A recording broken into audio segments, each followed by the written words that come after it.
আসসালামু আলাইকুম বন্ধুরা, তোমরা সবাই কেমন আছো? আশা করি আল্লাহর দয়ায় তোমরা বেশ ভালো আছো। আলহামদুলিল্লাহ, আমরাও খুব ভালো আছি। প্রতিদিনের মতো আজকেও তোমাদের সামনে আরেকটা নতুন ভিডিও নিয়ে হাজির হয়েছি। তো আজকে আমি আমাদের আমি চলে যাব ব্যাংকে। ব্যাংকে গিয়ে দেখি কি একটা দুর্ঘটনা ঘটে গেছে, সেটা আজকে তোমাদের সঙ্গে বলবো এবং শেয়ার করব। খুব ভালোভাবে ভিডিও করতে পারিনি, কারণ সব ভিডিও করাটা ভালোভাবে নেয় না। তার জন্য আমি একটু একটু করে একটু করে ভিডিওগুলো নিয়েছি। তো আমি তোমাদের সঙ্গে সবটাই শেয়ার করব। দেখতে থাকো, আশা করি তোমাদের একটু হলেও ভালো লাগবে। তো আজকে আমাদের মানে ভাবির ছেলেটা, মানে আমার ভাস্তা ভীষণ আজকে রাতে কান্নাকাটি করেছে। ভাবি উঠতে পারেনি, তার জন্য মা সকাল সকাল উঠে বাড়ির ভিতরের কাজগুলো করে নিয়েছে। এখন আমি বাইরের দিকটা ঝাড়ঝাঁটা দিয়ে নিচ্ছি। তারপরে ভাবি উঠবে, ওই বাসনপত্র মাজা ধোয়া করে নেবে। তারপরে ওই রান্না বান্না যা করতে হয় করবে। কিছু কিছু তো রাতের খাবারগুলো আছেই। তো এখন যা রান্না বান্না করতে হয় করবে। এখন খাওয়া দাওয়া করে নেব, তারপর তখন আমি ঝটপট রেডি হয়ে ব্যাংকে চলে যাব। ব্যাংকে গিয়ে দেখি যে এক বিশাল কাণ্ড, কী দুর্ঘটনা। কিন্তু তোমাদের সঙ্গে আমি মুখেই বলতে পারবো, কিন্তু গুলো দেখাতে পারবো না কী ঘটনাগুলো ঘটেছিল। কারণ এটা তো বলতে পারে সব যে এখানে একজন হয়তো অসুস্থ হয়ে ছটপট করছে আর এই আবার ভিডিও করছে। তার জন্য আমি একটু কেউ বুঝতেই পারেনি আমি ভিডিও করেছি। তা আমি তোমাদের সঙ্গে কথাগুলো বলছি, কালকের যা ঘটনাগুলো ঘটলো, শুক্রবারের দিন, আজকে হচ্ছে শুক্রবার। তো আমি চলে আসছি। তো তোমার ব্যাংকে আমরা দল করি, তো 10 জন মিলে।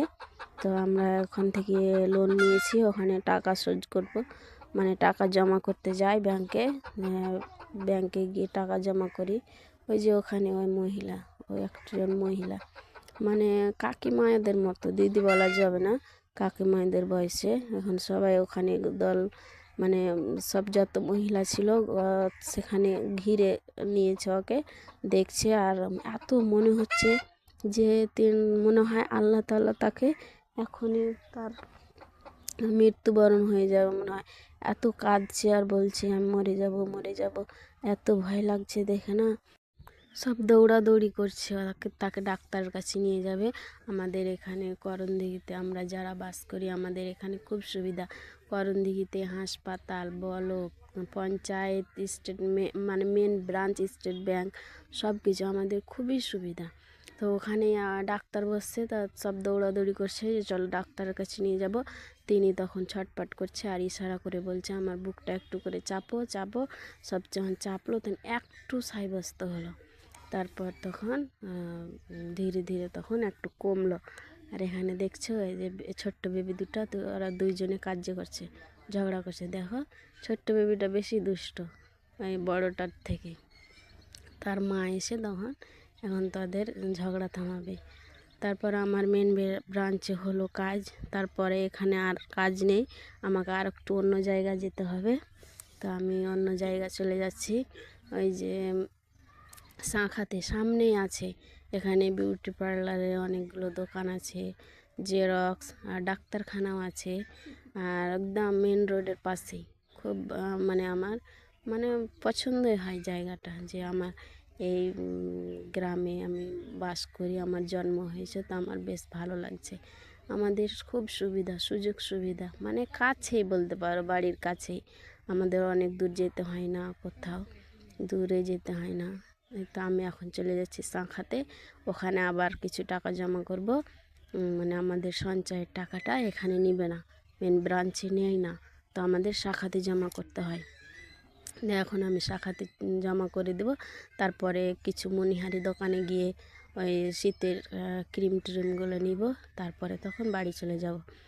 কিন্তু আমার ভিডিওটা দেখতে থাকো, কন্টিনিউ করো, না টেনে কন্টিনিউ করতে থাকো, তাহলে আমার ভিডিওর কোনো অংশ না হলে একটু হলেও ভালো লাগবে।